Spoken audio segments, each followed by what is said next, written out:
Emma and Ryan had been dreaming of a break from city life for months.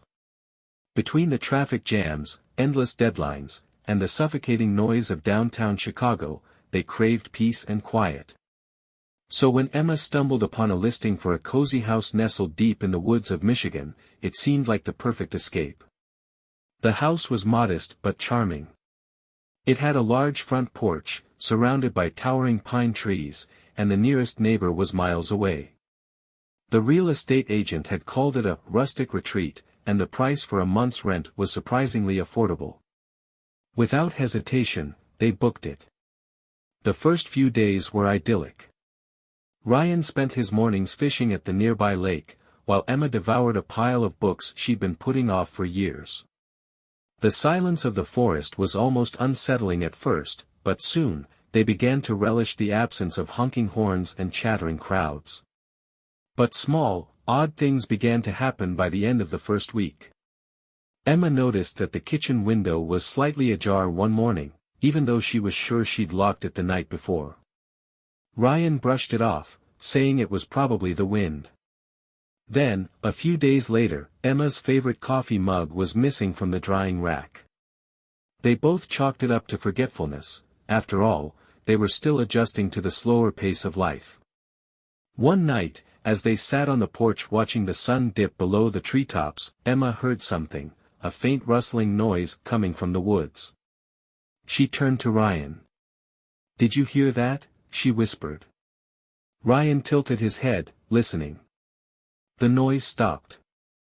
"Probably an animal," he said, giving her a reassuring smile. "Deer, raccoons, we're in their territory now."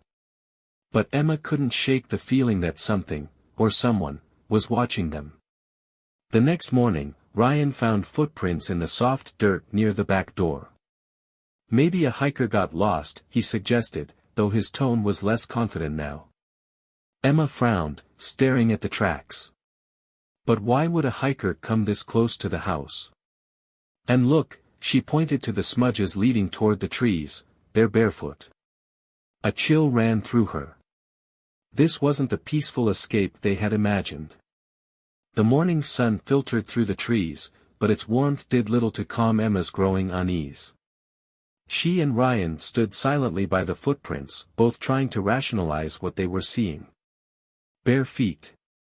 In the middle of the woods. Ryan crouched down, tracing the outline of one print with his finger. "They're fresh," he murmured. "Must have been from last night." Emma folded her arms tightly across her chest. "Ryan, this doesn't make sense. Who would be out here, barefoot, in the middle of the night? And why come so close to the house?" Ryan stood and dusted his hands off. "Maybe it's just some local, someone drunk or messing around. Don't worry about it." His tone was light, but Emma caught the tension in his jaw as he glanced back toward the trees. The rest of the day was subdued. Ryan busied himself fixing a loose plank on the porch while Emma stayed inside, cleaning and checking the windows and doors. She couldn't shake the feeling that they weren't alone. By the time evening rolled around, Emma had convinced herself that she was being paranoid.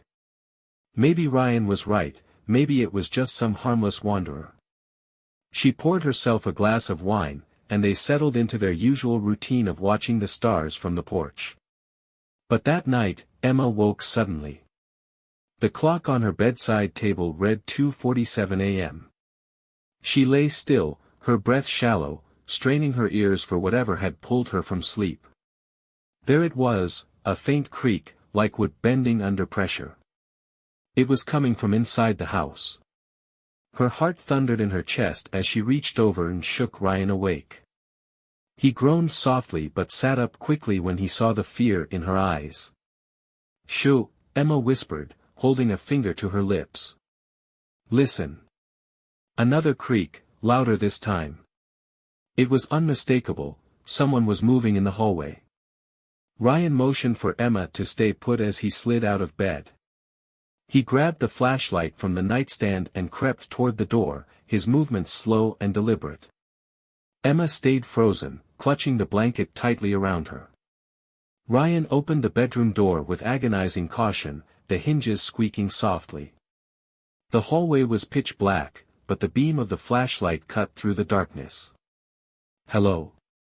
Ryan called, his voice steady but firm. No answer. He stepped into the hallway, scanning left and right. "If someone's here, you need to leave," he said, louder this time. Suddenly, the flashlight flickered and went out, plunging everything into darkness. Emma heard Ryan curse under his breath, and then the sound of hurried footsteps, heading toward the back door. "Ryan!" Emma called, but he was already running after the intruder. Ryan sprinted down the hallway, the faint sound of retreating footsteps urging him forward. His adrenaline overpowered the darkness as he navigated the narrow hall toward the back door. "Hey! Stop!" he shouted, his voice reverberating through the quiet house. Emma stood frozen in the bedroom doorway, gripping the edge of the frame. Her mind raced, should she follow him or call the police? Before she could decide, she heard the back door slam shut, the sound of wood rattling against the frame. Ryan burst through the door moments later, stepping barefoot onto the cold ground. The flashlight sputtered back to life, its weak beam sweeping across the yard. He caught a glimpse of movement, a shadow darting into the tree line. "Damn it," Ryan muttered under his breath. He hesitated for a second, torn between chasing the figure and returning to Emma. The rational part of him knew better than to charge into the forest in the middle of the night.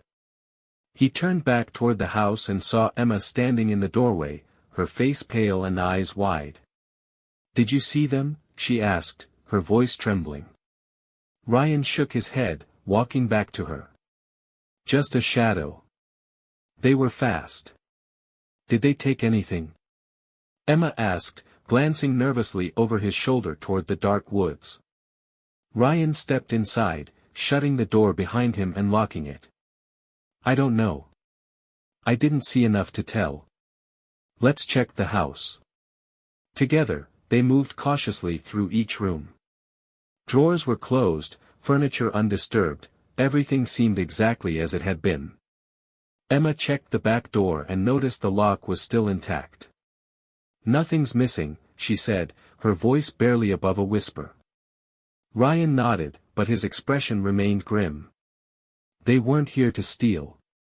Emma froze, his words sinking in. "Then why?" Ryan didn't answer.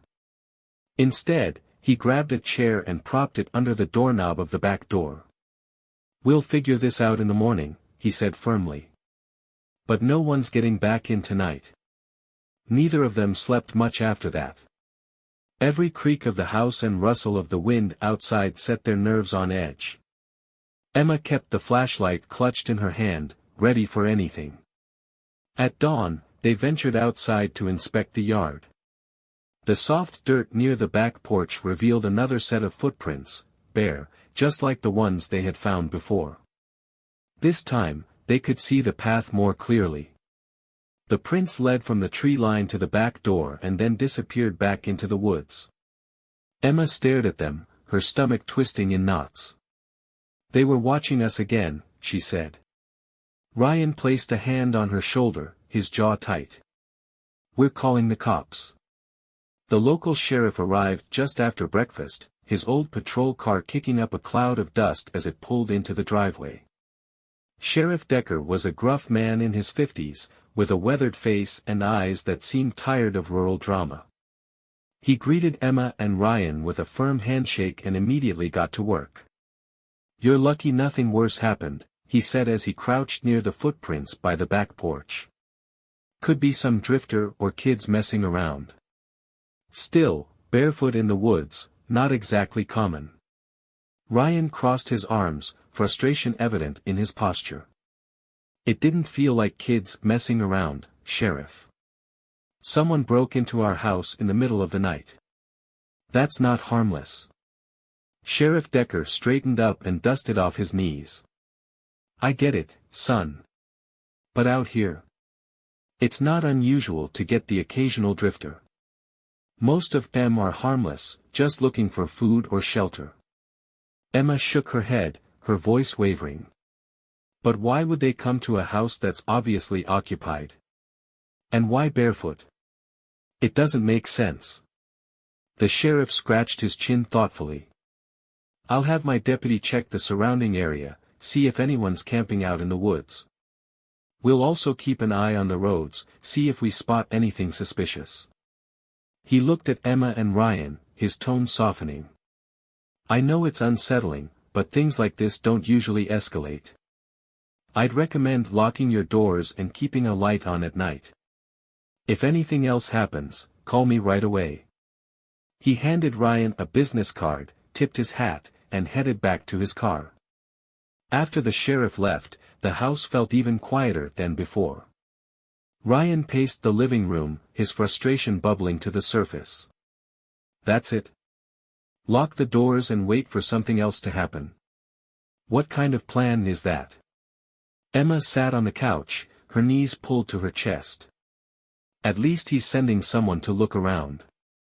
Maybe they'll find whoever it is and this will be over. But Ryan wasn't convinced. He grabbed his phone and started searching online for motion-activated cameras and alarms. If the cops aren't going to do anything, we'll have to protect ourselves. By mid-afternoon, they had installed makeshift alarms using bells tied to string on the doors and windows. Ryan also set up floodlights outside, their harsh glow illuminating the porch and surrounding yard. Despite the precautions, the unease lingered. As the sun set, casting long shadows across the forest, Emma felt the weight of the night ahead pressing down on her. I don't think it's just some drifter, she said quietly as they sat at the kitchen table. Ryan looked at her, his brow furrowed. What do you mean? Emma hesitated, trying to put her feelings into words. I don't know, it just feels deliberate. Like whoever it is knows we're here and isn't scared of being caught. Ryan didn't respond, but she could tell he was thinking the same thing. They finished dinner in silence, the tension between them unspoken but palpable. That night, they sat in the living room with the lights on, both too anxious to sleep. Outside, the forest was eerily still, as if it too was holding its breath. At 3 a.m., the sound of a faint clink shattered the silence. One of the bells on the back door. Emma and Ryan exchanged a panicked glance. Someone was trying to get in. Ryan shot up from the couch, grabbing the flashlight from the table. Emma stood frozen, her breath caught in her chest. The faint sound of metal clinking echoed again from the back door, and this time it was accompanied by the soft creak of wood, as if someone was testing the frame. Stay here, Ryan whispered, though Emma was already clutching his arm. Ryan, don't, she whispered back, her voice trembling. What if they're armed? Ryan hesitated, but the protective instinct overpowered his fear.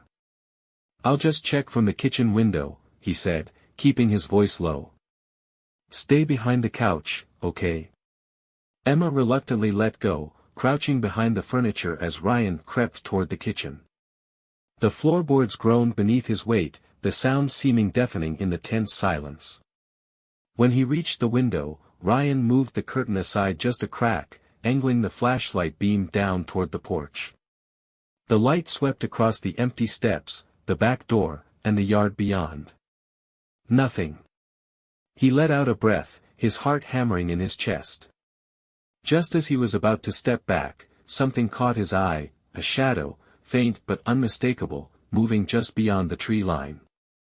Ryan flicked the flashlight higher, aiming toward the trees, but the beam barely pierced the darkness. The shadow was gone. He returned to the living room, his face pale but determined. I saw someone, he said in a low voice. They were in the yard but ran back into the woods. Emma's stomach dropped. They're not just messing with us, Ryan. They're testing us, seeing how close they can get. Ryan grabbed his phone and dialed the sheriff's number. It rang twice before a groggy voice answered. Sheriff Decker. It's Ryan. Someone just tried to get into the house again, Ryan said, his words clipped. I saw them. They ran back into the woods. The sheriff let out a heavy sigh. "All right, sit tight. I'll head out there myself. I'll be there in 20 minutes. Ryan hung up and looked at Emma. "The sheriff's on his way. We'll be fine." But Emma didn't feel fine.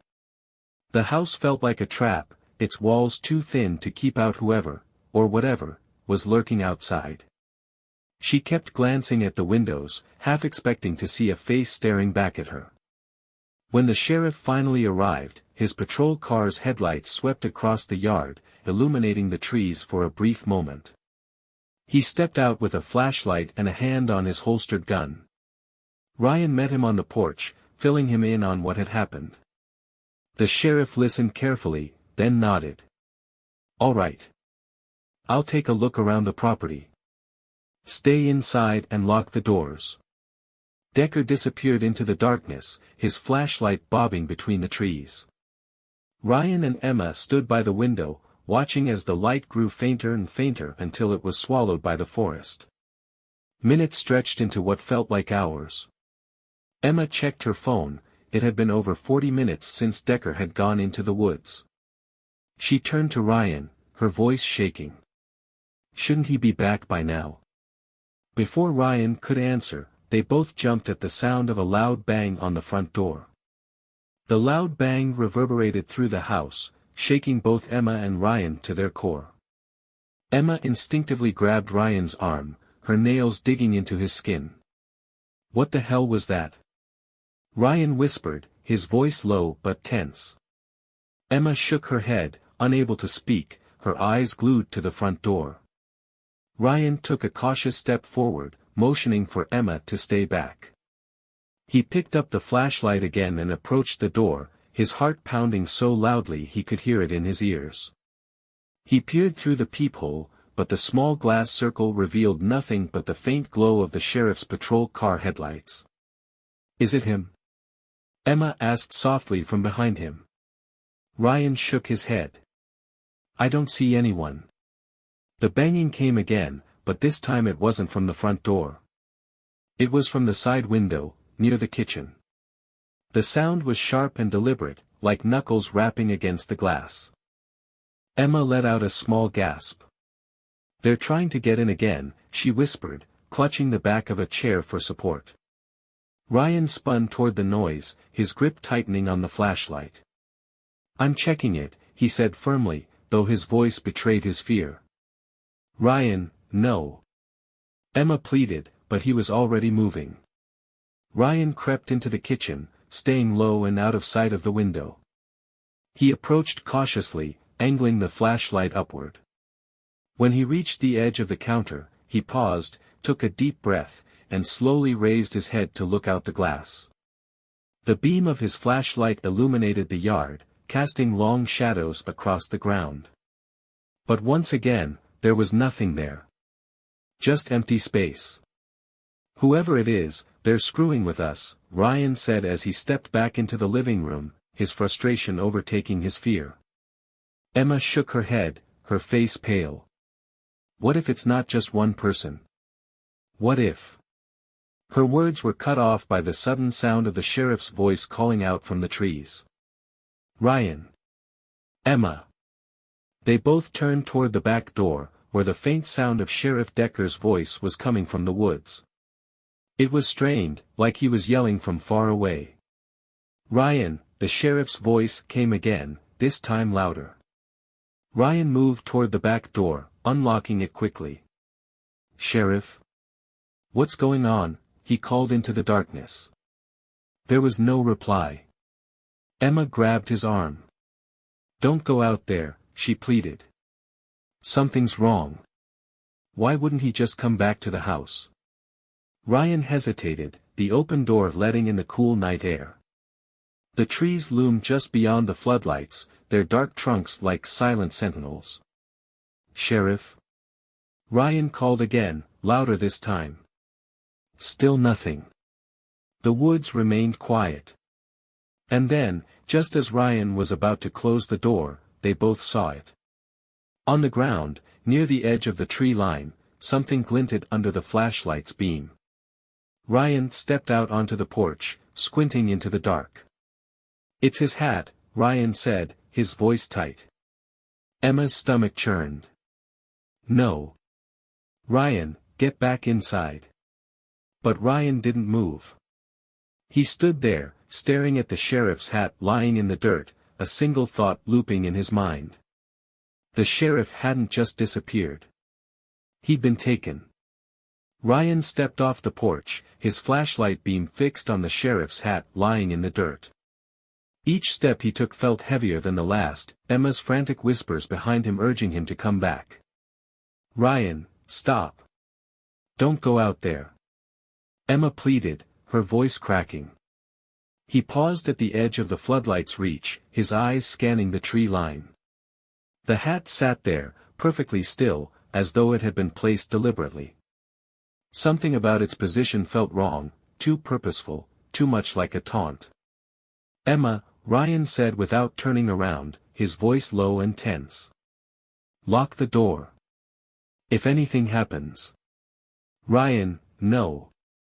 Emma interrupted, her voice shaking. "Don't say that. Just come back inside." But Ryan didn't move. He crouched down and picked up the hat. It was slightly damp, as though it had been dropped recently. He stood there, staring into the woods, the flashlight beam trembling slightly in his grip. The forest was unnervingly still. No crickets, no wind in the trees, no distant rustling of animals, just silence. Ryan took a cautious step closer to the tree line, his instincts screaming at him to retreat, but something about the quiet compelled him to press forward. He turned the flashlight slowly, scanning the dark gaps between the trees. And then he saw it, movement. A figure, barely visible, ducking behind a tree farther into the forest. It was fast, almost unnaturally so, and it moved with an eerie precision, as if it knew exactly how to stay just out of sight. Ryan's breath caught in his throat, his muscles frozen. "Hey," he shouted, his voice cutting through the oppressive silence. "Who's out there?" The figure didn't respond. Instead, the stillness returned, heavier this time, suffocating. Ryan took a step back, retreating toward the house. His grip on the flashlight was tight, his palms slick with sweat. "Emma, get ready to call the sheriff station," he said over his shoulder. Emma didn't respond immediately, her eyes locked on him from the doorway. "Ryan, please," she whispered, tears streaming down her face. "Come inside." Ryan didn't need to be told twice. He turned and jogged back toward the house, his heart racing. As he stepped back onto the porch, Emma slammed the door shut and locked it behind him, double-checking the chair propped under the knob. "What did you see?" Emma asked, her voice trembling. Ryan leaned against the door, catching his breath. "Someone, or something, was out there. I don't know if it was the same person, but they were watching. Hiding behind the trees." Emma's hands shook as she fumbled for her phone, dialing the sheriff's station. The line rang twice before a young-sounding deputy picked up. "This is Deputy Barnes," the voice said. "This is Emma Moore," she said, her words tumbling out quickly. "Sheriff Decker came to our property an hour ago. He went into the woods and hasn't come back. Someone's out here, we need help." The deputy hesitated. "Wait, you said the sheriff's missing. He hasn't checked in or called." "No." Emma snapped, panic rising in her voice. "We heard him yell, but he never came back. Please, send someone." The deputy's tone grew serious. "Stay put and lock your doors. I'll get a unit out there right away. Don't go outside." Emma hung up and looked at Ryan, who was staring out the window, his jaw tight. "What now?" she whispered. Ryan didn't answer. His gaze was fixed on the edge of the woods, where the trees loomed like shadows. Something about this didn't feel random. Whoever was out there, they weren't just toying with them anymore. They were hunting them. The sound of gravel crunching under tires broke the tense silence in the house. Red and blue lights flickered through the windows as two patrol cars pulled into the driveway. Emma exhaled shakily, relief flooding through her as she saw the officers step out, their flashlights already scanning the property. Ryan unlocked the front door and stepped out onto the porch, his hands raised to show he wasn't a threat. Emma stayed behind him, gripping the doorframe, her body trembling. Deputy Barnes, a wiry man in his late 20s with sharp eyes and a firm demeanor, approached them first. Behind him was Officer Garcia, a taller, bulkier figure with a no-nonsense expression. "Are you the ones who called?" Barnes asked, his flashlight sweeping over Ryan and Emma's faces.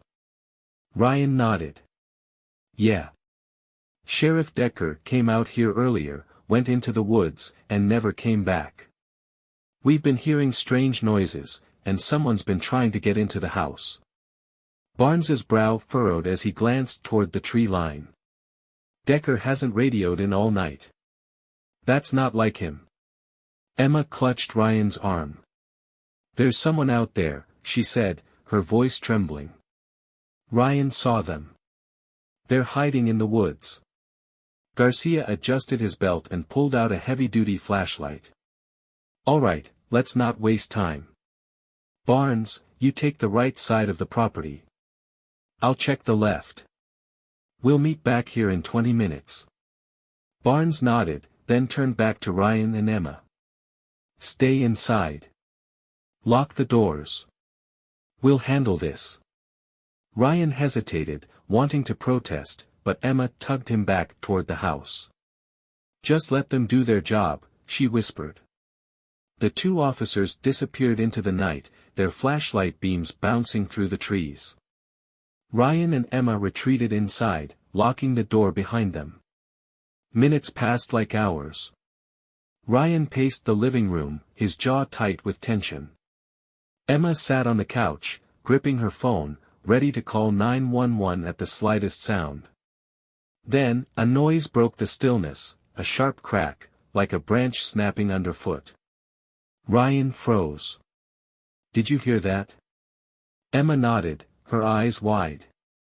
"It sounded close." Ryan grabbed the flashlight and moved toward the window. The floodlights outside illuminated the yard, but the edges of the tree line remained cloaked in shadow. "Nothing," Ryan muttered, though his gut told him otherwise.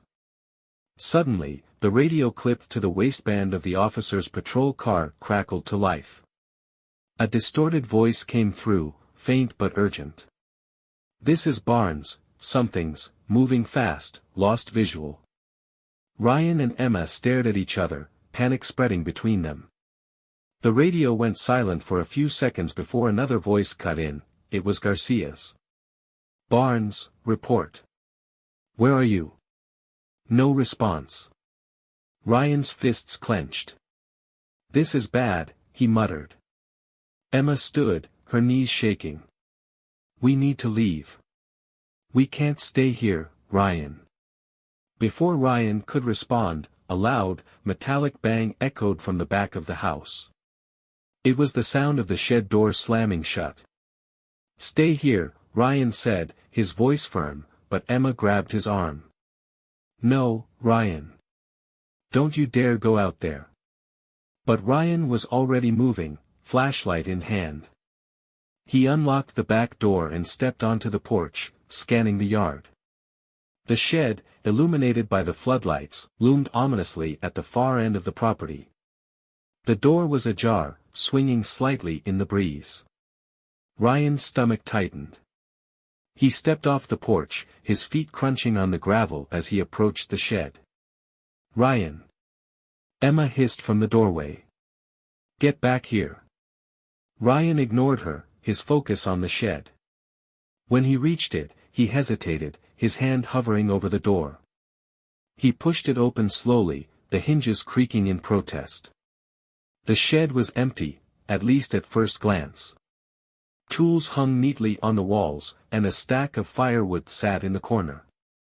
But then Ryan saw it. Scratched into the wooden wall, fresh and jagged, were the words. You can't hide. Ryan stumbled back, his heart racing, and bolted toward the house. They're toying with us, he said breathlessly as he burst through the door. This isn't random. They're sending a message. Emma's face went pale, tears welling in her eyes. Ryan, what do we do? Before he could answer, the radio outside crackled again. Garcia's voice came through, shouting now. Barnes is down. I need backup. The transmission cut off, leaving only static. The radio's static filled the silence in the house, its crackling hum an eerie reminder that things were spiraling fast. Emma clutched Ryan's arm, her nails digging into his skin. He said Barnes is down, she whispered, as if saying it too loudly would make it more real. Ryan grabbed his phone, his hands shaking, and dialed 911. The call rang once. Twice. Then, nothing. The line went dead. Ryan cursed under his breath. No signal. They cut it. Emma's breathing grew rapid, her panic threatening to consume her. Cut it? Who the hell are these people? Ryan didn't answer. His mind was racing through the possibilities, local criminals, someone with a grudge or something worse. Someone who had been watching. Planning. He looked back out the window. The woods were silent, the patrol cars' flashing lights still painting the yard in eerie reds and blues. But neither officer had returned. Then, a movement. A flicker of shadow just past the tree line. Ryan's pulse hammered. He gripped the flashlight tighter. We need to get to the car. Emma snapped her head toward him. What? The patrol car, Ryan said, voice low but urgent. The radios inside should still work. We can call for backup. Emma swallowed hard. Ryan, Barnes is down. Garcia isn't responding. What if they're waiting for us?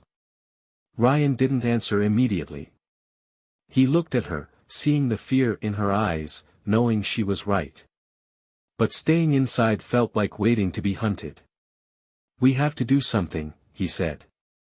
Emma hesitated but then nodded, wiping a tear from her cheek. Okay. But we go together. Ryan grabbed the kitchen knife from the drawer, hardly a match for whoever was out there, but better than nothing. He handed Emma the flashlight and slowly unlocked the front door. The night was thick with silence as they stepped outside. The gravel crunched under their feet, each step feeling impossibly loud. The patrol car was only 50 feet away, but it felt like miles. Halfway there, Emma let out a sharp gasp. Ryan turned just in time to see movement near the trees. A figure. Watching. They weren't alone. Go, go. Ryan urged, grabbing Emma's arm as they sprinted the last few steps to the patrol car. He yanked the door open and shoved Emma inside before sliding in after her, slamming the door shut. He reached for the radio. Hello. This is Ryan Moore. We're at 56, Carver Road, officers are down. We need backup now. Silence. Then, a burst of static. And finally, a voice. But it wasn't the dispatcher. It was a low, distorted whisper. Too late. The radio cut out completely. A sharp knock hit the driver's side window. Ryan and Emma whipped around just in time to see a masked face staring back at them. And then the glass shattered. Glass exploded inward, the shards catching the red and blue lights as they sprayed across the car's interior. Emma screamed, instinctively raising her arms to shield her face. Ryan barely had time to react before a rough, gloved hand reached through the shattered window, grasping for him. Get down! Ryan yelled, throwing his weight sideways, shoving Emma toward the passenger seat as he kicked at the reaching arm. The figure outside snarled in frustration and withdrew, but not for long. Ryan fumbled with the gear shift, his hands shaking as he tried to start the patrol car. The engine wouldn't turn over. Ryan's heart sank. No, no, no. Come on. He twisted the key again, nothing but a dead click. They disabled it. Emma cried. Ryan slammed his fist against the steering wheel just as another sharp bang hit the back of the car. He spun around, more figures were emerging from the trees, their shapes flickering in and out of the darkness. At least 3. Maybe more. Ryan, Emma's voice was barely a whisper. We're trapped. Not yet. Ryan reached for the officer's shotgun mounted between the seats, but the locking mechanism required a keycard. No way to pry it free in time. Another blow struck the side of the car. The masked figure was trying the door handle now. Testing it. Taunting them. Ryan scanned the dashboard, searching for anything, and then. The siren, he muttered. Emma looked at him, wide-eyed. What? Ryan reached for the controls and slammed his hand down on the siren button. Instantly, the patrol car erupted in an ear-splitting wail, the blaring siren cutting through the still night like a razor. The flashing lights intensified, painting the woods in violent bursts of red and blue. The figures outside flinched. For the first time, they hesitated. Ryan didn't waste a second. He grabbed Emma's hand. Run. Now. They threw the doors open simultaneously, bursting from the car in opposite directions. Ryan rolled across the gravel and sprang to his feet, darting toward the house. Emma was right behind him. The figures recovered fast. One lunged at Emma, but she ducked, sprinting harder, her breath ragged. Ryan reached the porch first and yanked the door open, pulling her inside just as she crossed the threshold. Slam. Ryan locked the door. Emma stumbled back, gasping for breath. Outside, the siren still blared. The figures didn't follow them immediately. Instead, they stood near the patrol car, their faces obscured by shadows, watching. Waiting. What do they want? Emma panted. Ryan swallowed hard, his body still trembling with adrenaline. He didn't know. But as he watched the masked figures retreat back into the woods, silent, methodical, patient, he realized something chilling. They weren't in a rush. Because they already knew how this would end. The siren's wail echoed through the night, but the figures outside didn't scatter. They stood just beyond the flashing lights, their bodies still, their masks reflecting the red and blue glow. Ryan's mind raced. The patrol car was useless. The phone lines were dead. The sheriff was missing. And now they were trapped inside the house with no guarantee that help was coming. Emma grabbed his arm, her fingers ice-cold. Ryan, what do we do? He turned away from the window, forcing himself to think. We can't stay here. They're trying to wear us down, make us panic. Emma wiped her face, smearing tears across her cheek. They're not even trying to break in. They don't have to, Ryan muttered. They know we're scared. The realization made his skin crawl. This wasn't a random home invasion. It wasn't about robbery. It was control. Whoever these people were, they were enjoying this. A sudden thump sounded from the back of the house. Emma let out a sharp gasp. That was inside. Ryan's stomach dropped. They had locked every door and window, but what if that wasn't enough? Another sound. Closer this time. A slow, deliberate footstep. Ryan grabbed the kitchen knife again, gripping it so tightly his knuckles turned white. He gestured for Emma to move behind him as he stepped cautiously toward the hallway. The wooden floor creaked under his weight, but the sound of the intruder's movement was much softer, stealthy. Purposeful. Ryan reached the hallway, his breath shallow. He turned the flashlight toward the bedrooms. Nothing. Everything was as they had left it. Then. A whisper. Low. Barely audible. Ryan. His heart stopped. His grip on the knife wavered. The voice had come from the darkened guest room at the end of the hall. Emma clamped a hand over her mouth, her eyes wide with horror. Ryan took a slow step forward, his heartbeat roaring in his ears. The guest room door was ajar, just enough to show a sliver of darkness beyond. He raised the flashlight. Ryan. The whisper again. But this time, it came from behind him. Ryan spun around. Nothing. Emma was frozen in place, shaking her head rapidly. Ryan, let's go. Now. He didn't argue. He grabbed her wrist, pulling her back toward the front door. If someone was already inside, staying was suicide.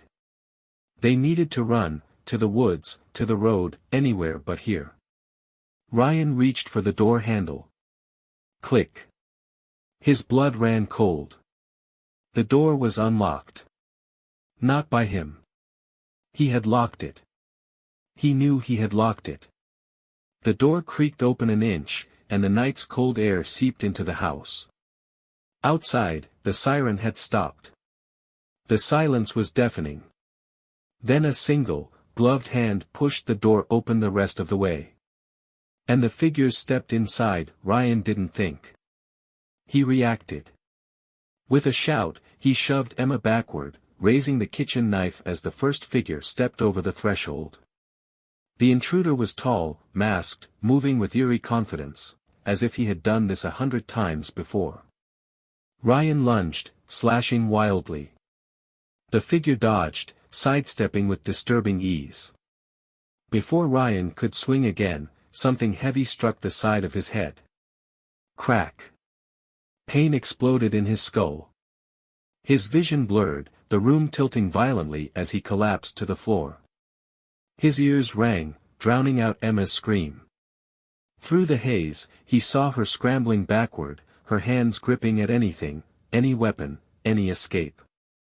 The second figure entered, closing the door behind them with a slow, deliberate motion. Trapping them. Ryan tried to push himself up, but his limbs wouldn't cooperate. Blood dripped down his temple. His body refused to move. Emma grabbed a lamp from the side table and hurled it, smashing it against the intruder's arm. It barely slowed him down. She ran. Down the hallway, toward the back of the house. The two figures didn't rush. They followed at a steady pace, like hunters herding prey. Ryan groaned, forcing himself onto his elbows. His vision swam, but he could still see them disappearing around the corner after Emma. No. No, no, no. He dragged himself forward. His fingers clawed at the wooden floor as he pulled his body inch by inch toward the hallway. Every breath burned. Every movement sent another wave of pain through his skull. Then, a crash. A struggle. Emma screaming. Ryan forced his legs under him, staggering to his feet. He stumbled down the hall, catching himself on the walls. His head throbbed. His vision was tunneling. But none of it mattered. He reached the guest room. Emma was on the ground, kicking, thrashing, fighting against the second intruder. The first stood nearby, watching. Watching. Like they were enjoying it. Ryan saw red. With the last of his strength, he charged, tackling the nearest figure. They crashed into the dresser, knocking over a framed photo of Ryan and Emma from years ago. The figure grunted in surprise, momentarily stunned. Ryan didn't stop.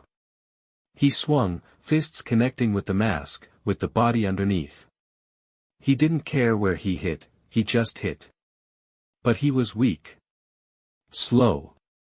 The second figure yanked him back, throwing him against the wall. The impact knocked the air from his lungs. Ryan gasped, struggling to stay conscious. The first figure straightened, wiping blood from beneath the mask.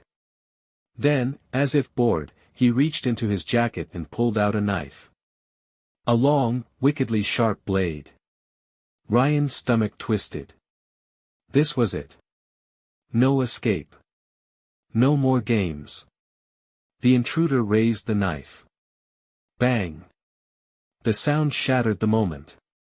The figure jerked back. A dark stain bloomed across his chest. Another bang. The second intruder crumpled to the floor. Ryan turned, dazed, confused. Emma was standing near the doorway, her hands shaking around the grip of Sheriff Decker's revolver. Her breath came in ragged gasps. She had tears running down her face, but her expression was hard. She fired again. The first intruder collapsed. Silence. For a long moment, neither of them moved. The bodies on the floor were still. Ryan let out a shaky breath. Emma dropped the gun. Then. The sound of approaching sirens. Real sirens. Floodlights swept over the house as a caravan of sheriff's department vehicles pulled into the driveway. Deputies stormed the property, guns drawn. It was over. Ryan sagged against the wall as uniformed officers swarmed the room, securing the scene. A paramedic rushed toward him, pressing gauze to his bleeding head. He barely noticed. His eyes were on Emma. She was sitting on the floor, her arms wrapped around her knees, staring blankly ahead. Ryan crawled toward her, gathering her into his arms. "We're okay," he whispered, though he wasn't sure he believed it. "We're okay." Neither of them spoke as the officers peeled the masks off the intruders. Ryan didn't recognize them. Strangers. No connection. No warning. Just people who had decided, for reasons only they understood, that this was the house they would terrorize tonight. That Ryan and Emma were the ones they would hunt. That this game was theirs to play. And if Emma hadn't fired that gun. Ryan squeezed his eyes shut. He didn't want to think about it. Outside, as the sun began to rise, officers loaded the bodies into coroner vans. One deputy turned to another. The third guy. Still missing. Ryan overheard. His breath caught. He turned to Emma. She had heard it too. And suddenly, the relief they had felt just minutes ago was gone. Somewhere, out there, someone was still watching. Still waiting. And they knew. This wasn't over.